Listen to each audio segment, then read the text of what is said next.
Coffee on a Wednesday. It's real pretty. It's not hot as Hades currently. But you live in Eastern North Carolina. It's so hot, like a toupee would melt. Not that I have a toupee, but my father-in-law did used to wear one on occasion. My husband said that he was like, he didn't wear it all the time. He only wore it for like parties, which I love that kind of confidence. Like, I think my mother-in-law was like, Tom, you need a toupee. And he was like, okay. And then he would just toss it on every now and then. So awesome. So I do member chats on YouTube, coffee member chats. I've already had one this morning, but I thought I'm going to do one to the big people so they can kind of see what we talk about and see if they're interested. Look, Sarah said that. So I put the link up in the thing. Wednesday, my daughter is my nurse is going to be here soon. I have an autoimmune disease. My daughter is on a flight coming home from like a teen camping trip thing. And she's flying American. And of course, her flight is delayed. Is that like a thing these days? It seems like a problem. So she'll be flying into Los Angeles. And I, of course, am not going to pay the $150 fee to escort a minor around the airport, because that would be too smart. So now when she gets kidnapped, people will be like, well, it's your fault. You might be right. I'll concede defeat. No, she's pretty savvy, and she's 16, and she travels, and she can read a map.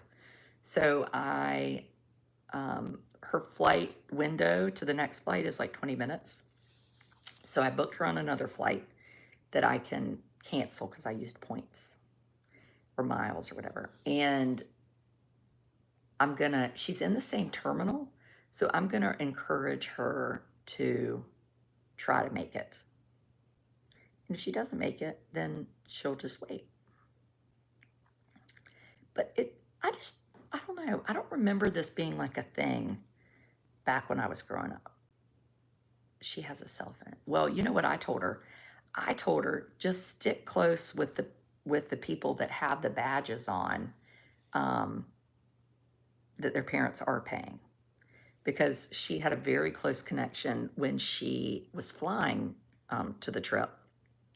And in fact, the American Airlines desk agent, you know how there's some people, and I don't know if it's like a power grab, but it's always an interesting jobs. Like, it could be somebody at the DMV, or maybe it's somebody that works at the airport, or maybe it's,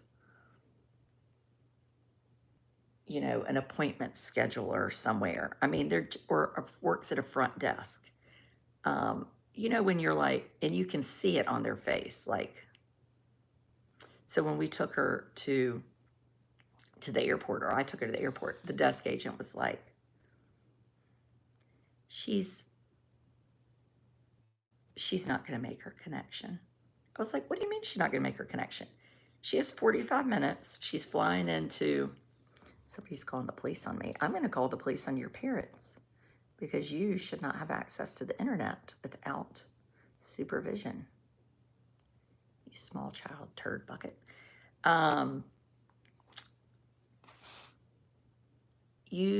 So anyway, she was like, well, she won't make it. I was like, it's a 12-minute walk, and she's fast. She's going to make it. And so they were like, okay, well, the lady was like, I just don't think so. I'm going to look for another flight. I was like, no, you're not allowed to look for another flight. I bought the ticket. She has not missed the flight. I do not want her on another flight. Like, what is this, North Korea? I feel like Kim Jong-un is like putting his people at the front desk at American Airlines. So I said, are there any other kids on this flight? Because I see a lot of kids in the airport. Well, I would have no way of knowing that. Okay. I said, you know what? I'll go find out. So I marched my little fanny over to a group of 3 children with 3 mothers. And I said, excuse me, do you all happen to be on the moon dance trip? And they were like, yes, we are. I was like, are you on the flight? Whatever. They were like, yes. So I went back to the desk. I said, those 3 people have already checked in. They're all on the same flight. And they've all paid for the, thing. So she'll just stick with them. Well, you did not pay for that service. I said, I know that. She's not officially with them. Blair, follow them in the airport like you're a stalker. And she makes the flight. I mean, this woman is about to try to ruin my day over something that's not important. Like, why?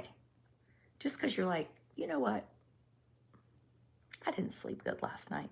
Let's see it'd be kind of fun, honestly, if you just sized people up and were like, watch this. Maybe I give off a bad vibe. One time, Blair, she was flying and we couldn't check in online, but for some reason, and I didn't know there was a rule that you have to check in.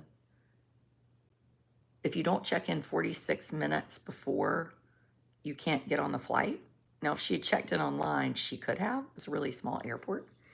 And so we get in there and I'm in line. And when I get to the line, the front, behind 3 people, she's like,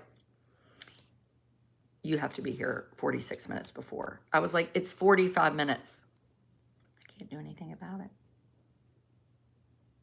And Blair, because, she's my daughter, she starts crying. Oh God, this will really do the internet in. She starts crying and says, so I'm not going to be able to go to Grandpa's funeral. Which she had been to Grandpa's funeral, but this was, it had happened before already. It's like, it's okay, honey.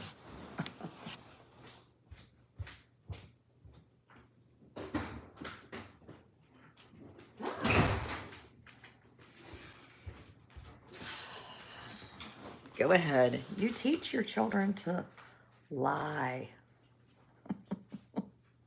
I did not teach her that. It's a personality trait that she inherited from me. But I did not instruct her to lie. It just happens by accident. Anyway, Blair also, so she turned 16 and she's on this trip and they don't have their phones. And which is great. You're thrilled. Kids are without their phones for 2 weeks. But I had sent an email and said I would love to talk to her. It's her 16th birthday. And they were like, yeah, no, you can't talk to her. But you can send her a note. So I sent her a note and said, love to talk to you, missing you. Have a happy birthday. Look forward to celebrate when you get home. And then that night I'm at dinner and I get this weird number calling me. I'm like, oh, it's, spam. And then it calls again. So I answer it. Hi. I'm like, Blair? Yes. I said, whose phone are you using? Oh, just somebody I met on the beach. I was like, I'm pretty sure you're not supposed to be calling me. And the lady's like, I'm going to have to go. She was like, okay, goodbye. Check on my work schedule, will you? So a friend whose daughter has been on the trip, she's like, well, you didn't get to talk to her, did you? I was like, oh, yeah, I did. Well, how? I'm like, because she finds strangers on the beach and uses their phones. Because she's a cat and she lands on her feet. That is how we raise children in this household. And I have a big personality and it can get you into trouble sometimes. But I would say overall, it serves you well because you're not going to take something. You're going to question and ask and be like, well, why can't we do it that way? Why can't we just try to see if she makes the flight? Problem solvers persevere, I guess, to me.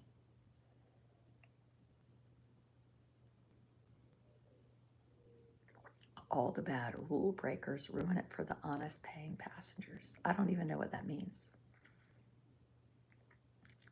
I don't know what rule breakers have ruined it for the paying passengers. They don't even let rule breakers fly. So, yeah, no. I have no idea what that could possibly apply to. You teach them not to follow the rules. No. But I guess what I would offer to her is that sometimes there are no rules. So you're not allowed to have your phone on the trip, but there's no rule about using someone else's phone. right? So when I was in high school, you had to read a book. You had to read a certain number of books, and they were with points every year. And I read the same book every year, one child worth 6 points. And there was no rule that you couldn't read the same book. The rule was you have to have this many points, and that was it. So when I went back for my 5-year reunion, or my first year reunion, this teacher, Miss Ashley, great English teacher, taught me a year of diagramming. She said, when you left, we were going through everybody's book reports, and we realized you read one child 4 times. I said, that's right, I did. And she said, that was very creative. Now the rule is you can only read a book one time. So she wasn't like, oh, you cheated. She was just like, that was a way to work around something, right? So there you have it.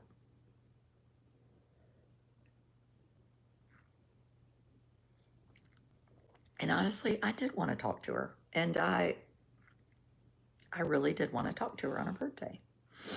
And she called me. So I answered. So yeah. My 10-year-old is just like me. Yeah, I think you have teachers that really admire and love it, and then you have some people that are kind of caught off guard. I think encouraging her to quell the word? Squelch, quell, to not let that be your persona. I think it was my persona, and so I wasn't taken seriously, until I went to college, because I had to kind of mature into it. And well, I made better grades too. So I think that it can be tricky, It can be tricky. I mean, I'm not great at it myself. I mean, hell, I was sued twice. But I'm a truth teller. I was sued by a group of teachers in West Virginia who were captured on a voice recording abusing children. And I shared the recording and, got sued.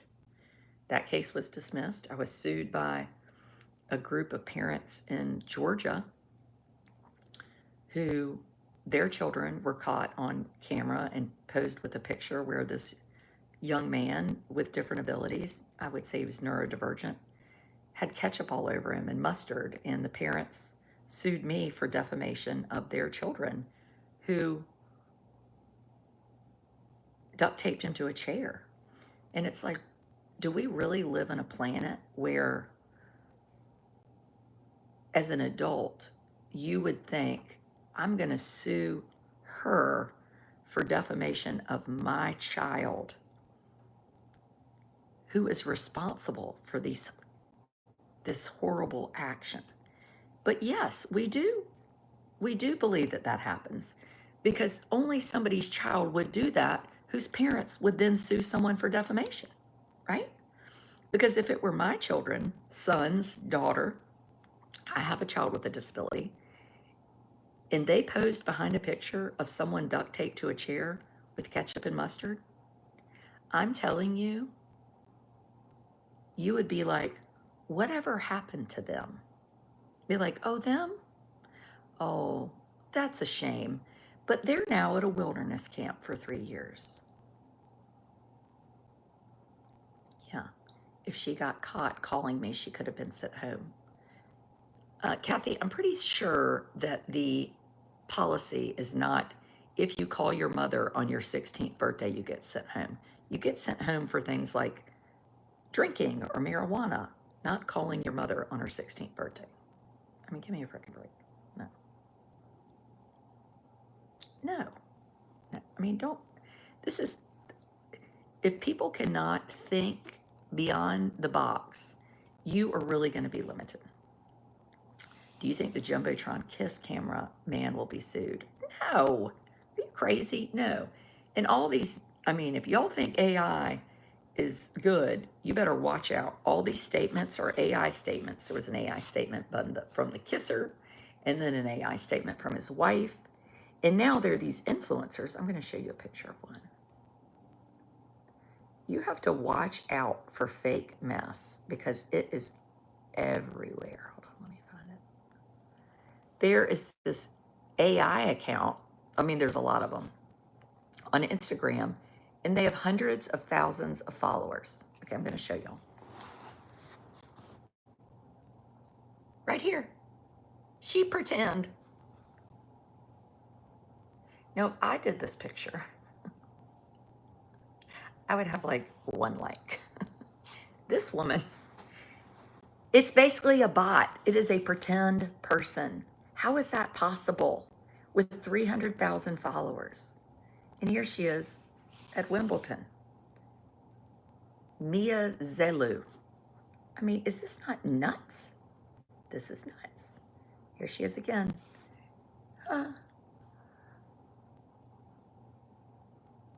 She doesn't have braces. Right. One thing I love about YouTube is the fact that you can go through pictures. It really makes me happy. And I have the most random crap on this is when I picked up Amos, my person from Camp Royale. How about that? So that's what the member chat is. We talk about things like camp. We talk about things like, let me look and see what else we talk about. We talk about things like renovating an 1805 house that belonged to my in-laws who died kind of unexpectedly this spring. And this was the condensation unit was not plugged in. So that is plaster on the floor. Yeah, we had a few ceilings fall in. Not AI. No reason for AI, people. So if you like historic renovation, you would like it. Let's see what else we talk about. Let me look. Yeah, we talk about the kiss cam. Oh, you can't see it now. Oh, sorry. That picture's too big. We did talk about that. We have before, having a good time, and then we have after, not having a good time. And then we talk about, what else do we talk about? Oh, we talked about Camp Mystic and little girl whose funeral, her horse rode in the funeral procession. Yeah, and Camp Mystic has been a topic because the more we learn, the more we have learned about what happened at Camp Mystic, I think the more we've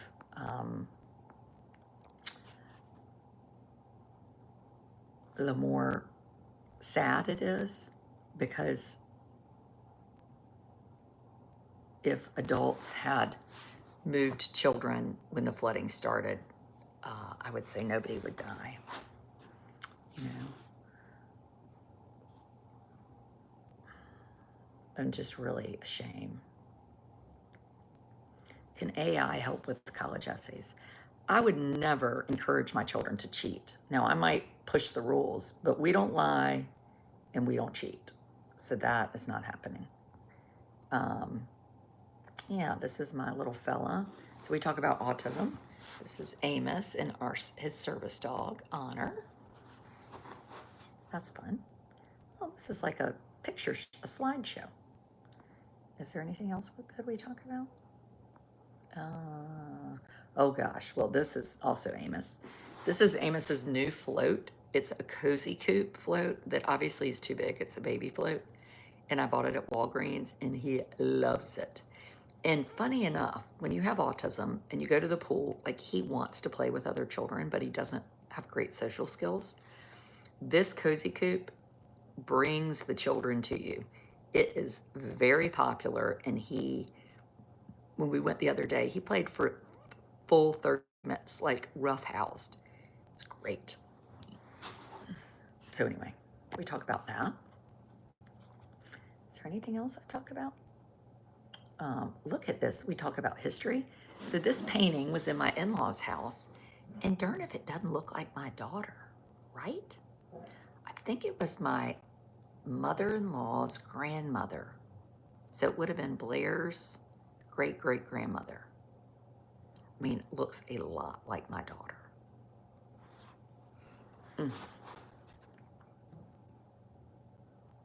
Well, come over and join YouTube as a member. It's $5 a month, and we do these daily coffee chats. Oh, sometimes we go shopping at the Posh Pelican. Look at that outfit. It's my fancy outfit. And then what else do we do? Oh, hold on, let me find. This is so fun. I can like see my whole life down the tubes this way. Oh, this is a good one. We talk about life with aging parents, my mother and father. Mom, if you're watching this, sorry, just talking about you. Coburger's sentencing is today. I know. I don't know what time it starts, but I know that. And then we talk about getting in the ocean with your children and their friends. I'm a big ocean water fan. My mother never got her hair wet. So my mother cooked. I don't cook, but I do get in the ocean. Is there anything else I want to talk about that's important? Probably not. Oh, well, we do. I talk about siblings. So that's my middle son, Russell. He is about to be 18, and he's been at boarding school for 3 years, and he's coming home to our public high school this year as a senior. So we have been talking about that. And while I'm cautious, I let my children tell their own stories. I do get their permission and do share some things about real life and big decisions and mental health and, hard stuff, right? Like everybody is living a life that is not the life at least for me, I have a life that I didn't sign up for, but it's a good life. So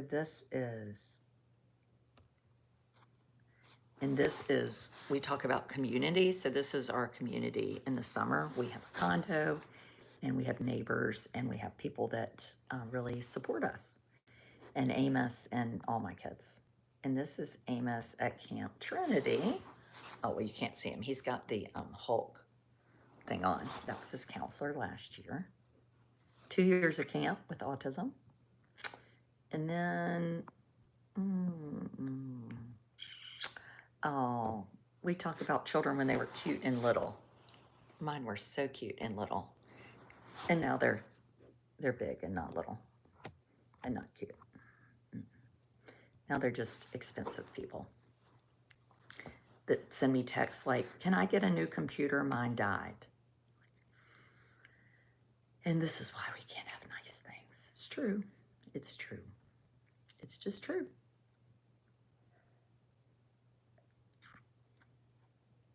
I also let people pick topics, which I think is really good.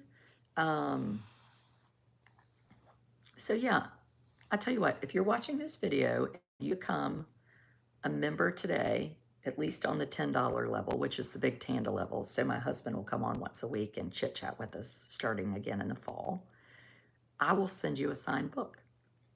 So if you sign up as a member today and send me an email to talesofaneducatedDebutante@gmail.com and tell me you became a member today, send a screenshot of your membership. I will send a book to you at no cost and tell me who you want me to make it out to.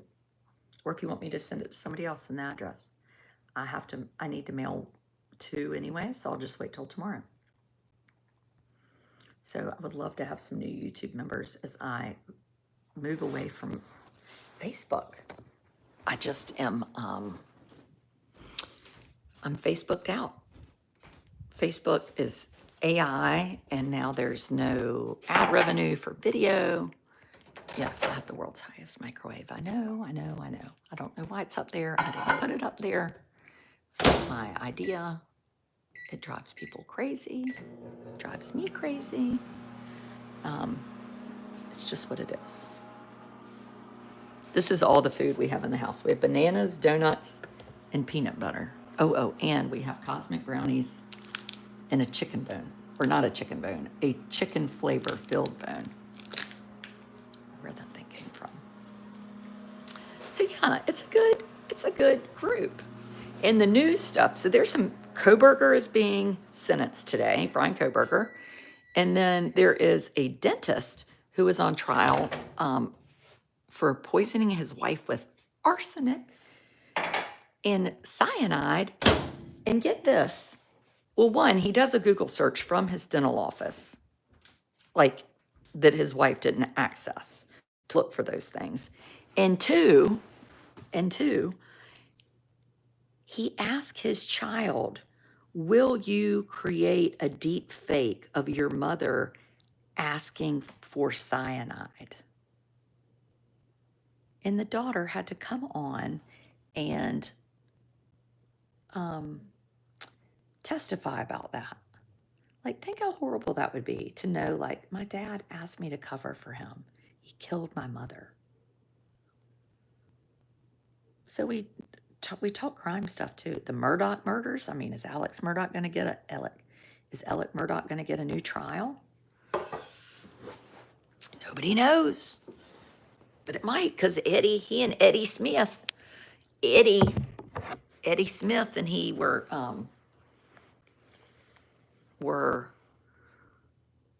there was some texting going on. We don't know what texting means, but we know it happens. Yeah, let's see what the newest dentist news is. Dentist arsenic. I love Google. Dentist arsenic.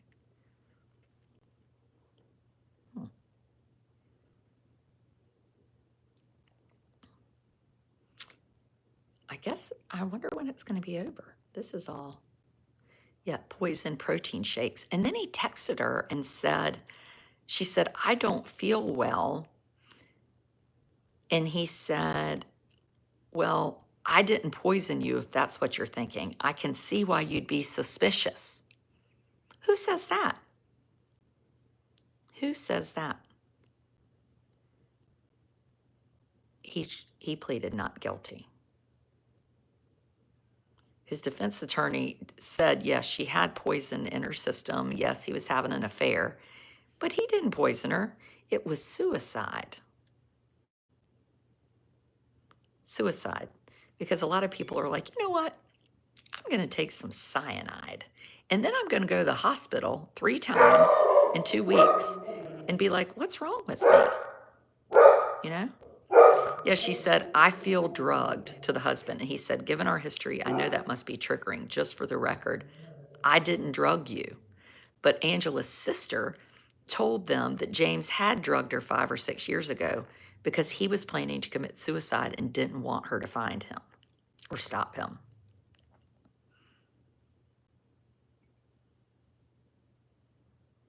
He drugged his wife 6 years before, and she stayed with him.